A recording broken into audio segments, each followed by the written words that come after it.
স্বাক্ষর করলেন, আপনাদের দাবি ছিল এটাকে আইনি ভিত্তির মধ্য দিয়ে স্বাক্ষর জায়গায় নিয়ে আসতে হবে, এটা যদি একটু ব্যাখ্যা করতেন যে এখন তাহলে কোন প্রেক্ষাপটে? আমরা আজকে আমি মনে করি বাংলাদেশের রাজনীতির ইতিহাসে একটি গুরুত্বপূর্ণ এবং স্মরণীয় দিন হিসাবে বিবেচিত হবে এবং ইতিহাসে এটা লেখা থাকবে।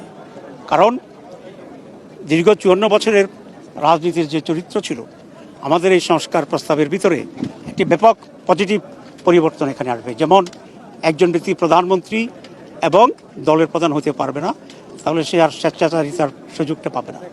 আমরা বলেছি একজন প্রধানমন্ত্রী 10 বছরের বেশি থাকতে পারবে না। সুতরাং স্বৈরাচার কেউ হতে চাইলে সে ভাববে যে 10 বছর পর হইলেও তাকে ঘোড়া থেকে নামতে হবে। সে ঘোড়া থেকে নামার পরে তার কী পরিণতি হবে সারা বিশ্ব এবং বাংলাদেশ এটা দেখিয়ে দিয়েছে।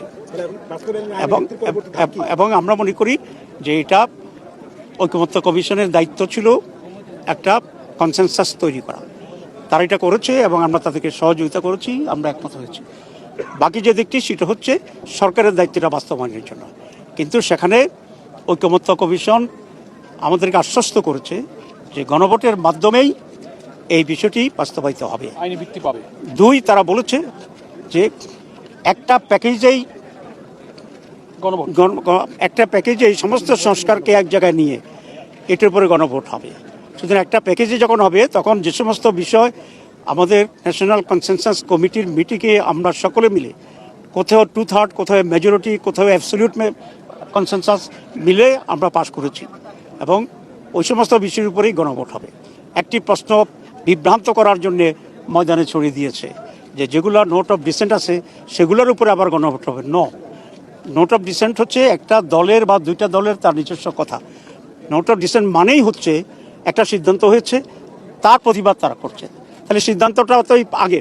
তো সেই জন্য আমি নানা এক্সপার্টের সাথে আলোচনা করেছি যে নোট অফ ডিসেন্ট হবে একটা আমার ডিফারেন্স অফ ওপিনিয়নটাকে ঐতিহাসিকভাবে এখানে রেকর্ড রাখার একটা ব্যবস্থা মাত্র।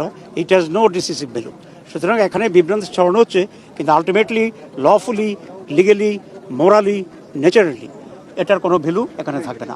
Thank you very much. নির্বাচনের জন্য রাজনৈতিক দলগুলোর মধ্যে আলোচনার কথা প্রধানমন্ত্রী তারা বক্তব্য বলেছেন। দলগুলোর সাথে আপনারা নির্বাচন কিভাবে করবেন দলগুলো বসে ঠিক এটা তো আলোচনা হইতেই পারে। আমরা মনে করি এইটার জন্য উনিও উদ্যোগ নিতে পারেন, কারণ he is head of the state. আর যদি না হয় রাজনৈতিক দলগুলো উদ্যোগ নিতে পারে। শুধু আলোচনার দরজা তো কোনো আলোচনা হইতে পারে, আলোচনা উত্তম জিনিস। ওই সাপোর্ট হচ্ছে যে আপনাদের স্বাক্ষর করা নিয়ে এক ধরনের ধোঁয়াশা ছিল, স্বাক্ষর আপনারা করেছেন, যেগুলো নিয়ে আপনাদের অবজারভেশন আছে, এগুলো আসলে সমাধান কিভাবে হবে? এগুলো আমরা বলেছি যে দুইটা পদ্ধতির কথা আমরা বলেছি। একটা হচ্ছে এখানে কনস্টিটিউশনাল একটা ডিক্লারেশন হবে, সেই ডিক্লারেশনের ভিত্তিতে এটার আইনি ভিত্তি হবে এবং গণভোটে এটা জনগণের ম্যান্ডেট হবে।